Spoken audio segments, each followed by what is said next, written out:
Hello বন্ধুরা, চলে আসলাম একদম প্রত্যন্ত কৃষকের জমিতে, যেখানে আমাদের মতো মধ্যবিত্ত মানুষেরা শুধু মাটিতে স্বর্ণ ফলায়, সেটা দেখাতে তোমার চলে আসলাম। দেখো এই জমিটা ওনার, তো চাচা বলতেছে ওনার কয়টা জমি, উনি দেখাইতেছে যে এই পাশে ধনেপাতা লাগিয়েছে উনি, আর ওই পাশে একটা জমিতে ওনার ভাই করছে সিম করছে, সেটা দেখাচ্ছিল।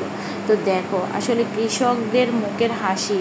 আর এই ফল, এটা হচ্ছে করলা গাছ, এই করলা গাছে প্রচুর ফুল ধরছে। আর দেখো কি দারুণ, চারিদিকে গ্রিন আর গ্রিন, দেখে চোখটা যেমন জড়িয়ে যাচ্ছে, মনের ভিতরে অন্যরকম একটা অনাবিল শান্তিটাও পাচ্ছি আমি। আর পিওর অক্সিজেন, আসলে আমরা যারা টাউনে থাকি তারা এই জিনিসটা আসলে কখনোই পাবো না। তার জন্য বলি, সাধারণভাবে জীবনযাপন করা একটা শান্তির একটা জীবন। তার পাশে দেখো বা সিম লাগিয়েছে, গাছ ভর্তি ফুলের সমারোহ। দেখো সিমের, আর শীত আসতেছে, তার মধ্যে গাছে সিম ধরাও শুরু করে দিয়েছে। দেখো আমার তো এত ভালো লাগতেছে, মনে হচ্ছে ওইখানে আরেকটু সময় এখন যে যদি আবার কাটাতে পারতাম খুব ভালো লাগতো। দেখো চারিদিকে সিমের ফুল আর গাছ ভর্তি সিম, আমার ভীষণ ভালো লাগলো। তার মধ্যে আরেকটা জিনিস তোমাদেরকে বলি, এই সিমের ফুল কিন্তু আমি অনেক সময় কিন্তু আমাদের বাসায় বেগুনের মতো করে ভেজে খাই, ভীষণ ভালো লাগে। কিন্তু তোমরাও খেয়ে দেখতে পারো।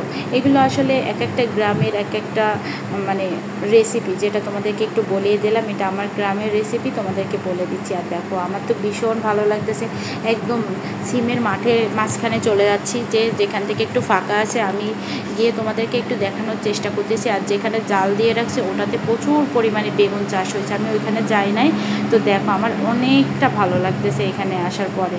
যার যার সিম খেতে ভালো লাগে অবশ্যই আমার ভিডিও কমেন্ট বক্সে জানিও। তার পাশে দেখো পুঁইশাক, আহা হা, কচি কচি পুঁইশাকের ডাঁটা দেখে আমার তো মনে হচ্ছে ডাল দিয়ে পুঁইশাক রান্না করে খেতে ভীষণ ভালো লাগতো। তার সাথে যদি হয় চিংড়ি মাছ, আহা সেটা তো মানে বলার মতো না। দেখো আস্তে আস্তে যে শীত আসা শুরু করছে, এর মধ্যে পুঁইশাকের ফুল চলে আসবে। আমাদের যশোরের ভাষায় যেটাকে বলে মেচড়ি, খেতে কিন্তু অসম্ভব ভালো লাগে। আর দেখো কি দারুণ, পুরা মাঠের পাশে এক পাশে দেখো 3-4টা মানে হয় পিলি করে যারে বলেন, এভাবেই পুঁইশাক লাগিয়েছে। আমার তো অসম্ভব। আর পাশে রাস্তার মেন রোড দিয়ে একটা ভাই গান গাইতে গাইতে যাচ্ছে, যে কৃষকের এত কষ্টের ফল সেটা আসলে জিরো হয়, ভালো ফল উৎপাদন করলেও ভালো পয়সা পায় না, তাই নিয়ে একটা গান গেতে গেতে যাচ্ছিলো। আসলে তোমাদের শোনালাম না, সেটা শুনলে হয়তো তোমাদের খারাপই লাগতো, তার জন্য। তো দেখো ওই যে ওই ভাইটা গান গেতে গেতে যাচ্ছে। আর দেখো পুরা মাঠ দিয়ে তাকিয়ে দেখো কৃষকের কষ্টের ফসল